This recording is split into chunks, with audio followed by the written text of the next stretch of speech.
What happens when a mother is called a burden by her own son? Her next move surprises everyone, and changes the lives of people she's never met. Marjorie Dalton awoke to another morning in her son's house, the kind of dawn that slid quietly through the blinds and painted pale stripes across the quilt.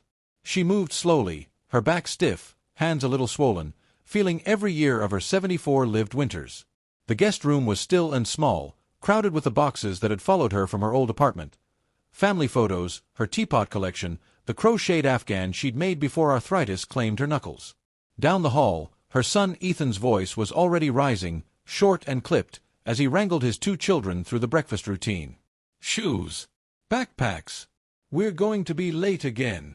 Marjorie paused, listening, half smiling at the memory of raising Ethan himself. The scent of burnt toast crept under her door, a minor disaster in progress. She dressed quietly and joined the family in the kitchen. The table was covered with spilled juice and homework papers. Ethan barely glanced up from his phone.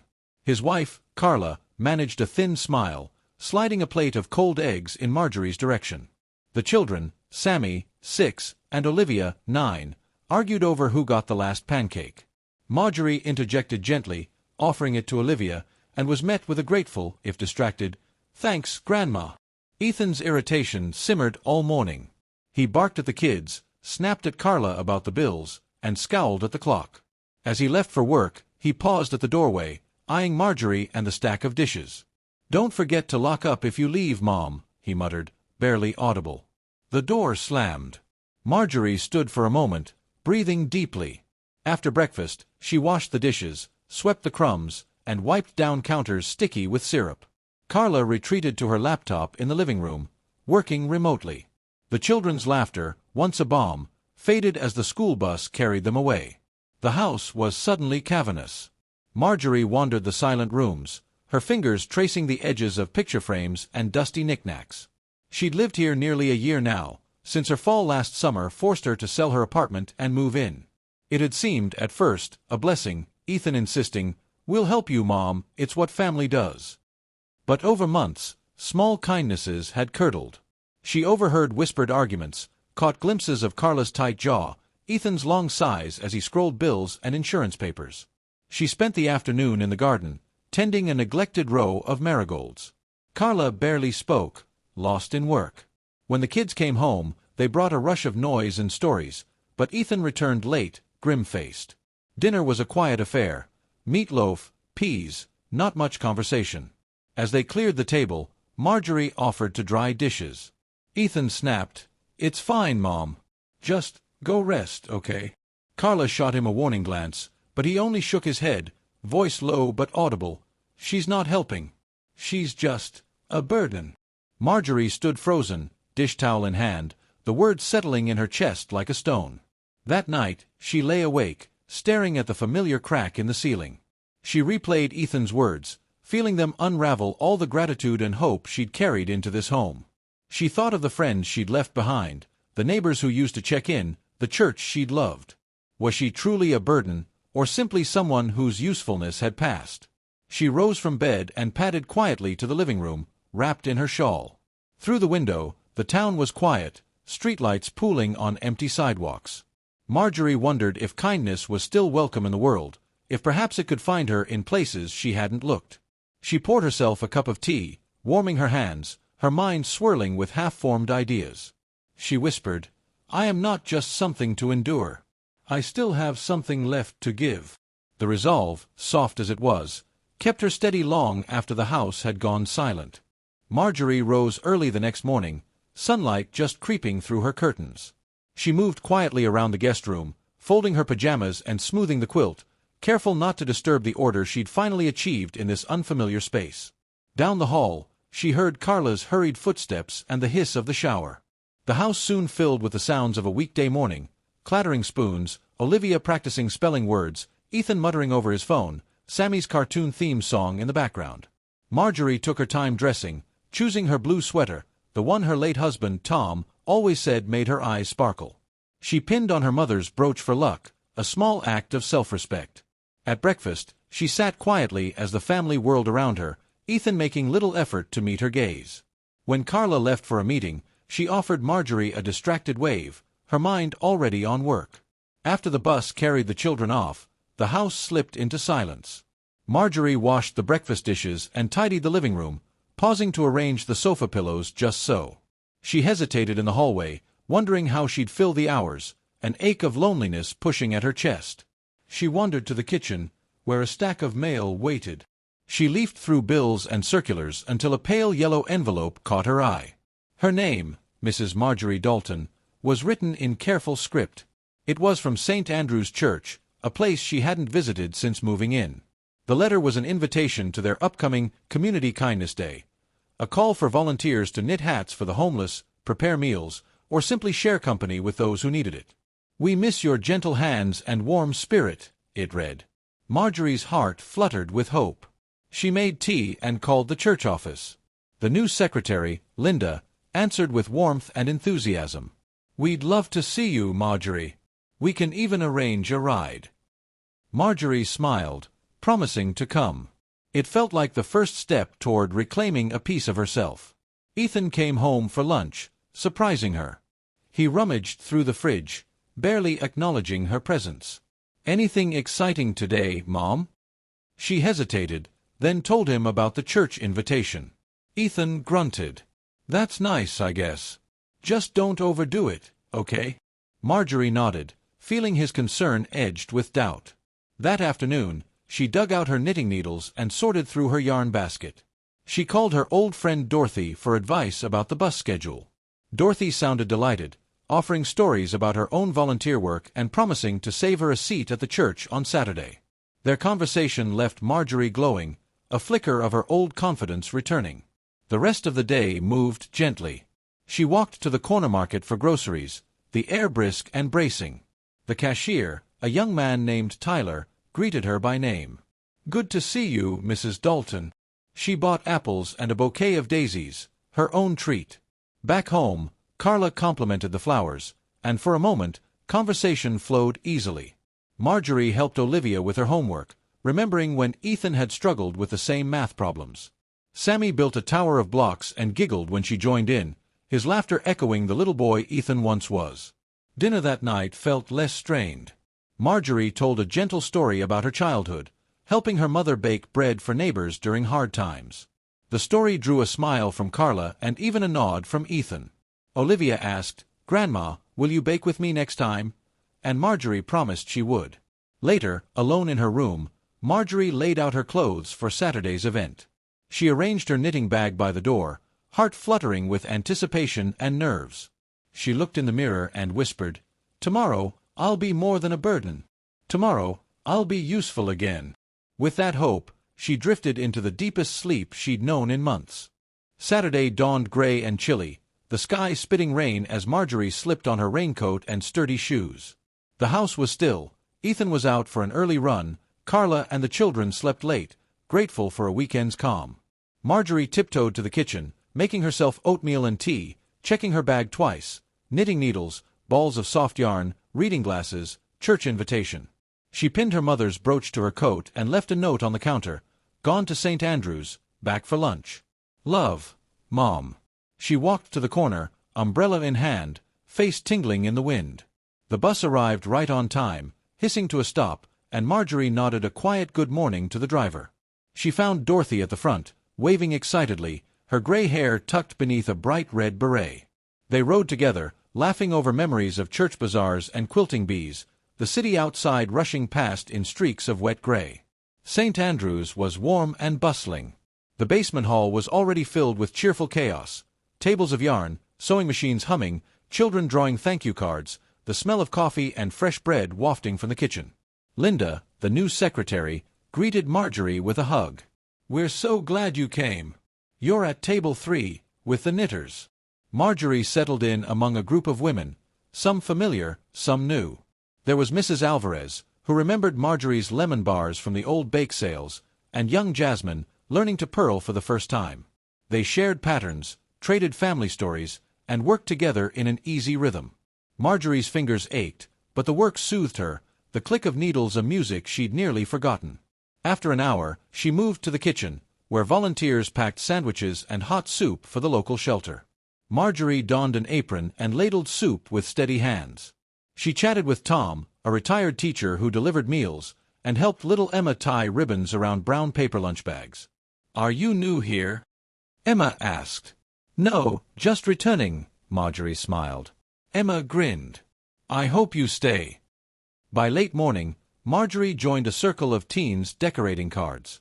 She complimented their art, shared her trick for perfect cursive, and taught a few to fold paper cranes. The teens listened, laughed, and asked her about her life, their curiosity unguarded. For the first time in months, Marjorie felt seen not as someone to manage, but as someone to learn from. The pastor stopped by each table, thanking every volunteer.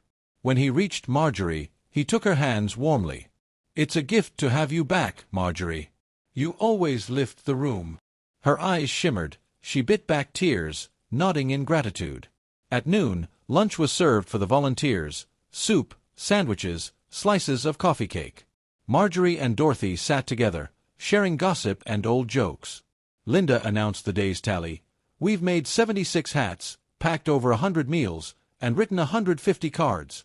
Bless you all." Applause broke out, and Marjorie flushed with pride. As the rain eased, she gathered her things. Many thanked her for coming. Jasmine hugged her, Emma waved, Mrs. Alvarez pressed a lemon bar into her hand. "You come back next time," Mrs. Alvarez insisted. "I promise," Marjorie replied. The bus ride home was quiet, the city glistening in fresh rain. Dorothy pressed Marjorie's hand, whispering, "You belong here, you know." "We all do." "I think I needed to remember that," Marjorie answered. Back at Ethan's, the house was still. Carla looked up from her laptop, surprised to see Marjorie glowing, cheeks rosy from the day. "Good time?" she asked. "The best," Marjorie replied, and meant it. That night, as Marjorie climbed into bed, her hands still faintly scented with lemon and yarn, she whispered, "Today, I mattered." The words lulled her to sleep, hopeful for tomorrow. Sunday morning arrived bright and clear. Marjorie awoke with a sense of purpose, her dreams still humming with yesterday's laughter. She brewed coffee and made toast, humming as she buttered the bread. The household was slower to stir. Ethan had returned from his run already, his mood unreadable as he scrolled on his phone. Carla and the kids emerged in pajamas, yawning and shuffling into the kitchen. Marjorie greeted them all with warmth, and this time, even Ethan mumbled a "good morning" in return. After breakfast, Carla asked Marjorie about her day at the church. "You look different, Mom. Happier." Marjorie smiled, describing the flurry of hats and cards, the laughter, the pride in working with her hands. Olivia listened wide-eyed, asking if she could come next time and help. Marjorie promised she'd ask the church about a kids' table for the next event. For a moment, it felt as if something had shifted in the air, a gentle acceptance, or at least a curiosity. Late that morning, Marjorie walked to the market. She wore her Sunday best, head high, and greeted neighbors on the street. At the produce stand, she met Mr. Henry, a widower from her old apartment building, searching for ripe peaches. They struck up a conversation about missing their gardens, traded tips on potted tomatoes, and exchanged phone numbers to meet for coffee sometime. The world, Marjorie thought, had so many open doors, if only she'd keep knocking. Back home, she found a thank-you card from St. Andrews in the mailbox. Inside, Linda wrote, "Your hands and heart are a blessing. We hope you'll join us for the next project." There was also a flyer for an upcoming bake sale and a note inviting her to speak to the youth group about her life. Marjorie's heart raced at the thought. Was she really someone they'd want to listen to? She tucked the card in her Bible, feeling both nervous and deeply wanted. After lunch, Marjorie spent the afternoon baking a batch of oatmeal cookies, a recipe Olivia begged to help with. They measured and stirred, giggling over spilled flour and stolen chocolate chips. Sammy wanted to lick the spoon, and Marjorie handed it over, remembering Ethan at the same age, sticky-faced and delighted. The house was filled with the scent of cinnamon and warm sugar, drawing Carla into the kitchen to sneak a cookie herself. Ethan drifted in and lingered by the doorway, watching his mother with the children. For a moment, the lines in his brow softened. "Looks like you two had fun," he said. Marjorie smiled, passing him a cookie. Family recipes are best when shared. In the evening, Marjorie received a call from Dorothy, who invited her to a neighborhood potluck. "Bring your cookies and your stories," Dorothy urged.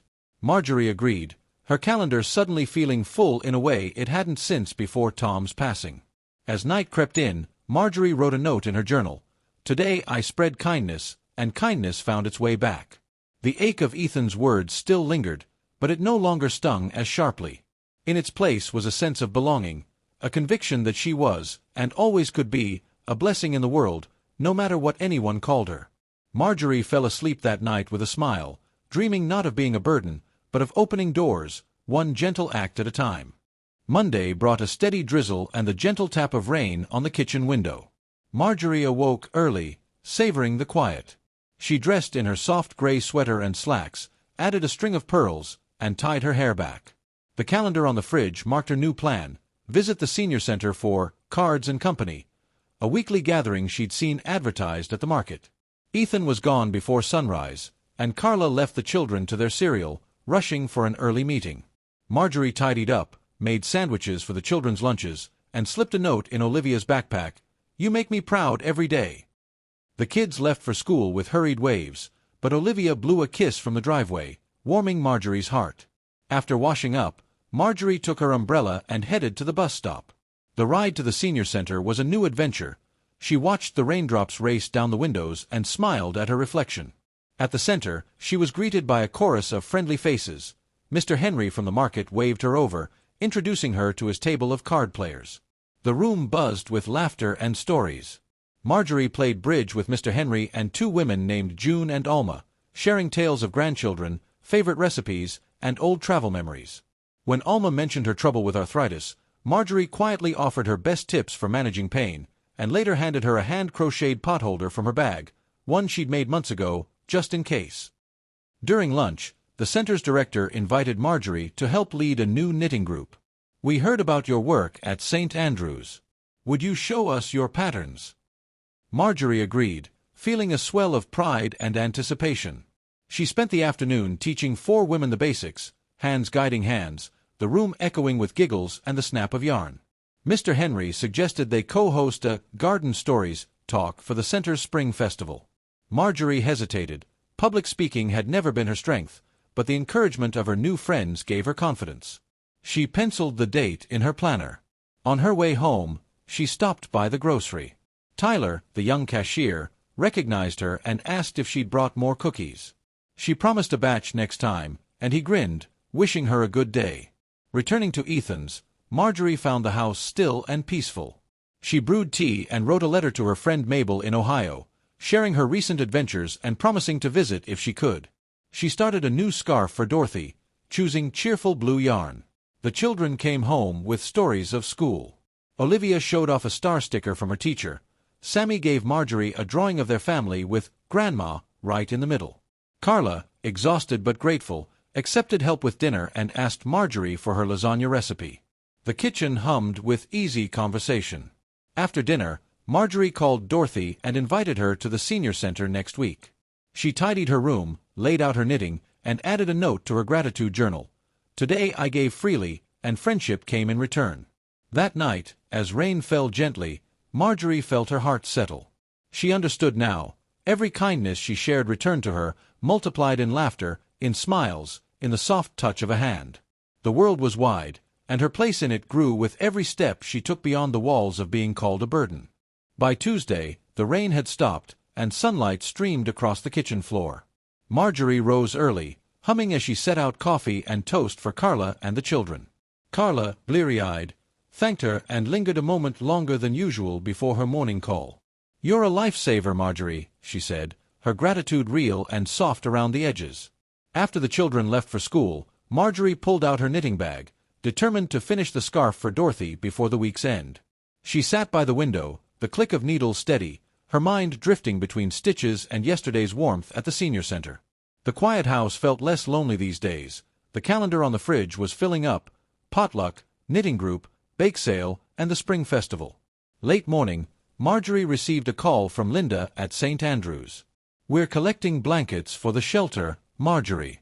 Would you help organize donations? And would you share a few words with the youth group about how small acts of kindness shaped your life?" The thought of public speaking made Marjorie's heart flutter, but Linda's encouragement calmed her. You don't have to be perfect, just yourself. That's more than enough. Determined, Marjorie called Dorothy and invited her over for coffee and cake. Dorothy arrived in a whirl of energy, praising Marjorie's baking and helping brainstorm how to rally more volunteers. Together they filled a box with extra hats, scarves, and even a few books for the church drive. Laughter and the scent of cinnamon filled the house. As they worked, Carla peeked in, hesitating. I have a question, Marjorie. Could you maybe show me how to knit? Olivia saw your scarf and wants to learn. Marjorie smiled, nodding eagerly. The idea of teaching her granddaughter, and Carla, felt like an opening in the wall she'd sensed for months. That afternoon, Marjorie took a walk to the market. She stopped to help an elderly man with his groceries, earning his surprised gratitude. At the bakery, she greeted the staff by name, leaving with a fresh loaf and a promise to return for the bake sale. Back home, she began preparing her notes for the youth group, sifting through memories, helping a neighbor after her house fire, starting a soup kitchen with Tom, holding the hand of a stranger who had no family left. Each story, Marjorie realized, was a thread weaving her own life into the fabric of something larger, a community bound by kindness. The children returned from school, excited to see Dorothy, who regaled them with tales of her own childhood mischief. Olivia begged Marjorie to teach her knitting that evening. Sammy handed Marjorie a card he'd made in class, a stick figure family, Grandma at the center, heart-shaped stickers surrounding her. Dinner was lively. Carla praised Marjorie's homemade bread. Ethan, home earlier than usual, asked how her day had been, and for once, the tension seemed to lift. Afterward, Marjorie, Carla, and Olivia gathered in the living room, knitting needles clicking, laughter spilling into the hallway. Before bed, Marjorie paused at her window, moonlight silvering her hair. She felt the day's joy settle around her, a warmth earned by every act of giving. In her journal she wrote, "Every kindness is a thread. Each day I sew myself deeper into the hearts of others." She slept peacefully, no longer feeling like a burden, but as a blessing, woven, finally, into the life around her. By Wednesday, Marjorie's days had become a tapestry of purpose and connection. She woke with anticipation, savoring the aroma of brewing coffee and the soft shuffle of Carla and the children. As Carla sipped her mug, she shyly showed Marjorie a lopsided square of knitting. "I think I dropped a stitch." Marjorie laughed and helped her correct it, Olivia peering over their shoulders. For the first time, the kitchen felt like a place where everyone belonged. Later, Marjorie delivered the box of blankets, scarves, and hats to St. Andrews. Linda greeted her warmly, and 2 volunteers helped unload the car. In the church hall, Marjorie watched as her handmade gifts were sorted, stacked, and packed into bags destined for the shelter. A young mother thanked her directly, her voice trembling, "My children have warm hats because of you. I can't tell you what that means." Back at home, Marjorie wrote her notes for the youth group. She decided to tell the story of her first act of kindness as a child, helping a stray dog find shelter in a storm, learning how compassion could change a life, even a small one. The story felt honest and brave, and she hoped the children would see themselves in it. That afternoon, Mr. Henry called to confirm their Garden Stories talk at the senior center. "I'm nervous," Marjorie admitted. "So am I," Mr. Henry laughed. "But maybe that's what makes it good. We can be brave together." The house bustled with new energy. Olivia invited 2 friends for cookies and a knitting lesson after school. Carla cleared the dining table for them, and even Sammy tried casting on a few stitches before abandoning yarn for blocks. The living room filled with giggles, crumbs, and little balls of tangled wool. Marjorie's heart swelled, grateful to share her skills and her patience with a new generation. Ethan arrived home early. He paused at the door, watching the scene unfold, the laughter, the lessons, the happiness radiating from every corner. He caught Marjorie's eye, his expression softer than she'd seen in months. After dinner, as the house quieted, he lingered in the kitchen. "Mom," he said, hesitating, I'm glad you're finding your place here. I know I haven't made it easy. I just want you to know, what you do, it matters." The words, awkward but sincere, touched Marjorie more than she could say.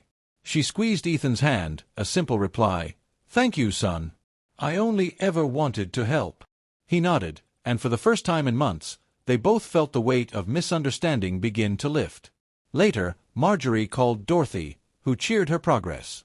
"You're blooming, my dear." That's what happens when you give love. Sometimes it comes right back around.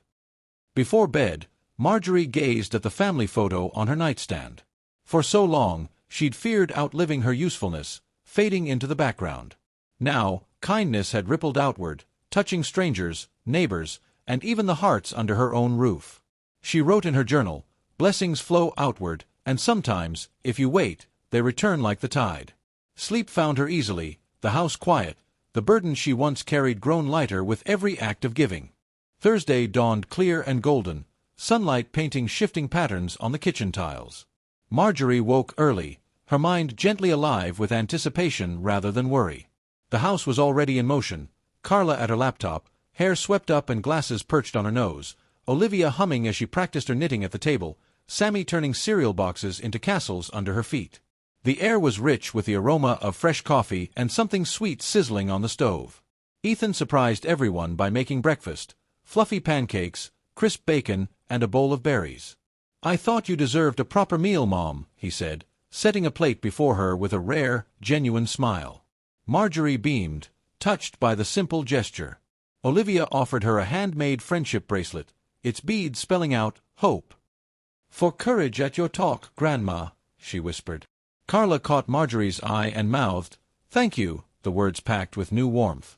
After breakfast, Marjorie gathered her notes for the youth group session at St. Andrews, tucking Olivia's bracelet into her pocket.